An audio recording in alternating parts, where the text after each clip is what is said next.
G Sudhakaran മാധ്യമങ്ങൾ കാണുന്നു തത്സമയം. ചിരിക്കാന്നൊക്കെ പറയാൻ ചിരിക്കത്തില്ല.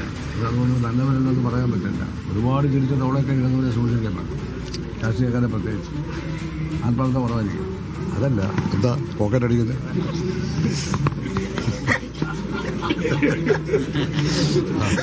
അപ്പോ ചുമ്മാ പറഞ്ഞത്. അപ്പോ അതാണ്, ഇതൊന്നും നന്നാവുന്ന ലക്ഷണമല്ല. നന്നാവണമെങ്കിൽ സാധാരണ കഷായം കൊണ്ട് നന്നാവില്ല. അതെങ്ങനെ നന്നാക്കണമെന്ന് പറയേണ്ട കാര്യം ഇനി എനിക്കില്ല. എനിക്ക് ചെയ്യാവുന്ന സേവനമെല്ലാം 63 വർഷം ചെയ്തു. അങ്ങനെ അവിടെ സേവനം നടത്താൻ പറ്റാത്തൊരു അന്തരീക്ഷമാണ്. 4 നൂറ്റാണ്ട് മുമ്പ് മരിച്ചുപോയ എൻ്റെ അച്ഛനെ വരെ ചീത്ത വിളിക്കുകയാണ്. എന്നിട്ട് പറയുകയാണ് ഞങ്ങൾ കോടീശ്വരരുടെ ആൾക്കാർ. കോടീശ്വരൻ്റെ അച്ഛനാണ് എൻ്റെ അച്ഛൻ. മനസ്സിലായോ? ഇതൊന്നും നിങ്ങൾക്കാർക്ക് മനസ്സിലായിട്ടില്ല ഇതുവരെ.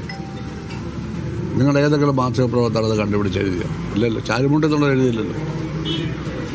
ചാരുമൂട്ടിലുള്ളവർക്കറിയാമല്ലോ ഭുവനേശ്വരൻ്റെ അനിയനാണെന്ന്.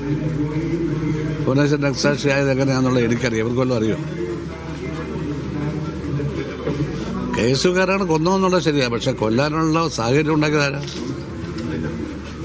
ക്ലാസ് മുറിയിൽ കണ്ണിൽ ചങ്ങല കൊണ്ട് അടിച്ചു കെട്ട് അധ്യാപകരുടെ ക്ലാസ് മുറിയിൽ കരഞ്ഞുകൊണ്ടിരുന്ന അവൻ്റെ അടുത്തേക്ക് ഓടിച്ചെന്ന SFIക്കാരല്ലേ. അവർ ജനലിന് വേണ്ടി രക്ഷപ്പെട്ടൊക്കെ പോയില്ലേ അവരെ അവിടെ ഇരുത്തിയിട്ട്? പുറകെ വന്നു മറ്റവർ. ഇവരെയാണ് കണ്ടത്. മനസ്സിലായോ?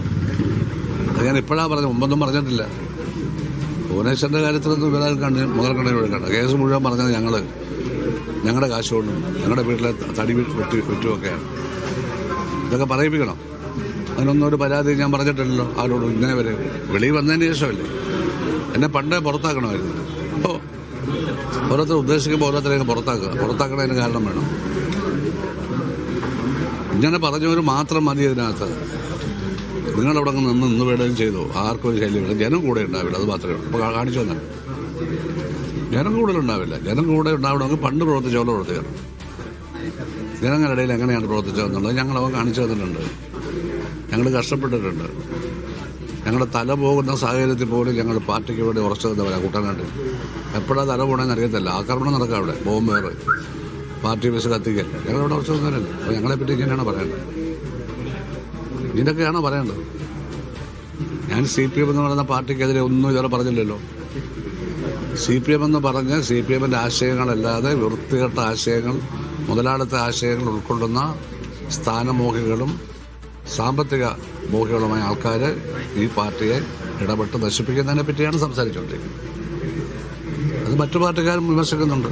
നന്നാവാൻ വേണ്ടിയാണ്. പക്ഷെ നന്നാവാൻ അത്ര എളുപ്പമല്ല. അതുകൊണ്ട് സെക്രട്ടേറിയറ്റിൽ ആരെന്ത് പറഞ്ഞു എന്നുള്ളത് പത്രം വഴി വായിച്ചതോടെ ഈ പറഞ്ഞത് ആരാണെന്നുള്ള പേര് പറയുകയാണെങ്കിൽ ഞാൻ അയാളുടെ വിവരങ്ങൾ പിന്നീട് പറയാം. അങ്ങനെ കണ്ടുപിടിക്കും.